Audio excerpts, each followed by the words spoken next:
एक बार भगवान बुद्ध के एक शिष्य ने उनसे पूछा, भगवान क्या इस चट्टान से बेहतर कोई है?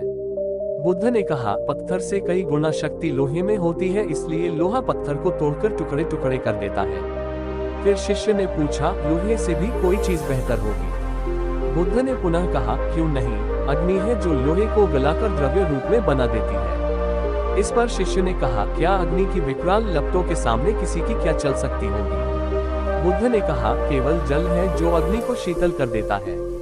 फिर शिष्य ने पूछा, जल से टकराने की फिर किस में ताकत होगी? फिर बुद्ध ने समझाया, ऐसा क्यों सोचते हो वत्स, इस संसार में एक से एक शक्तिशाली है। वायु का प्रवाह जल धारा की दिशा बदल देता है। संसार का प्रत्येक प्राणी वायु के महत्व को जानता है, क्योंकि इसके बिना जीवन का महत्व ही क्या है। जब वायु ही जीवन है, फिर इससे अधिक महत्वपूर्ण वस्तु के होने का प्रश्न ही नहीं उठता, शिष्य ने कहा।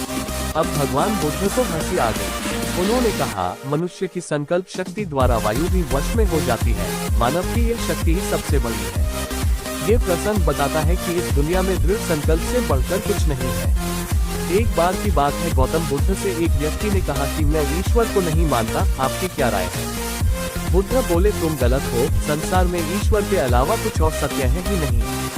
कुछ दिन बाद दूसरे व्यक्ति ने प्रश्न किया, प्रभु ईश्वर में मेरी बड़ी श्रद्धा है, क्या मैं सही हूँ? बुद्ध बोले, ईश्वर के होने वाली बात असत्य है, इसलिए उसे मानने का प्रश्न ही नहीं उठता। ये सुनकर बुद्ध का प्रिय शिष्य आनंद सोच में पड़ गया कि आखिर बुद्ध कहना क्या चाहते हैं। इस बीच एक शिष्य ने तथागत से पूछा, सही सही बताए, ईश्वर है या नहीं? बुद्ध ने उसके प्रश्न को अनसुना कर दूसरे विषय पर अपनी बात जारी रखी। शिष्य कुछ देर तक उत्तर की प्रतीक्षा करता रहा, किंतु तथागत से उत्तर न मिलने पर अंत में वह चला गया। आनंद ने तथागत से पूछा कि देव, कभी आप कहते हैं कि ईश्वर है तो कभी कहते हैं कि ईश्वर नहीं है, और अभी अभी मेरे इस मित्र ने वास्तविकता जाननी चाहिए तो आपने उत्तर ही नहीं दिया। तथागत बोले, मैं लोगों की मान्यता को तोड़ना चाहता हूँ जो नास्तिक होते हैं, इसलिए मैंने पहले व्यक्ति से कहा कि ईश्वर है, ताकि उन्हें ईश्वर के अस्तित्व पर विश्वास हो। दूसरे व्यक्ति की इस मान्यता को भी कि ईश्वर का अस्तित्व है मैं दूर करना चाहता था, जिससे वह अपनी धारणा की जंजीरों से मुक्त हो और सत्य को जानने की स्वयं पहल करे। रहा तीसरा व्यक्ति, जिसका अपना कोई मत नहीं थी। मेरी इच्छा थी कि वह खुद ये जानने का प्रयास करे कि ईश्वर सचमुच है या नहीं। अलग अलग उत्तर देने का उद्देश्य यही था कि वे अपनी मान्यता में न बंधे और खुद सत्य तक पहुँचे।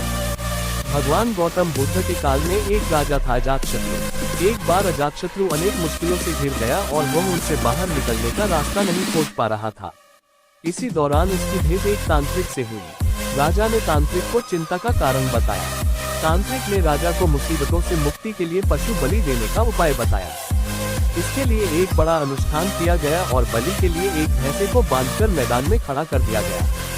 संयोगवश उस समय महात्मा बुद्ध राजा अजातशत्रु के नगर पहुंचे। बुद्ध ने देखा कि एक मुंह पशु की गर्दन पर मौत की तलवार लटक रही है, तो उनका मन करुणा से भर आया। वह राजा के पास पहुंचे। बुद्ध ने एक तिनका राजा को देकर कहा कि राजन, मुझे इसे तोड़कर दिखाए। राजा ने तिनके के 2 टुकड़े करके गौतम बुद्ध को दे दिए। बुद्ध ने टूटे तिनके फिर से राजा को देकर कहा कि अब इन दोनों टुकड़ों को जोड़कर दिखाए। गौतम बुद्ध की यह बात सुनकर अजातशत्रु अचंभित रह गया। राजा ने कहा, टूटे तिनके कैसे जुड़ सकते हैं? राजा का उत्तर सुनकर बुद्ध ने कहा कि राजन, जिस तरह ये तिनका तोड़ा जा सकता है लेकिन जोड़ा नहीं जा सकता, उसी तरह मूक पशु को मारने के बाद आप उसे जिंदा नहीं कर सकते। जीव हत्या से परेशानियां कम होने की बजाय और बढ़ती ही हैं। आप ही की तरह इसे भी तो जीने का हक है। जहां तक मुश्किलों का सवाल है तो इन्हें कम करने के लिए बुद्धि और वीरता का सहारा लेना चाहिए। असहाय प्राणियों की बलि मत दीजिए। बुद्ध की बात सुनकर राजा अजातशत्रु शर्मिंदा हो गया। राजा ने तत्काल पशु बलि बंद करने का आदेश दे दिया।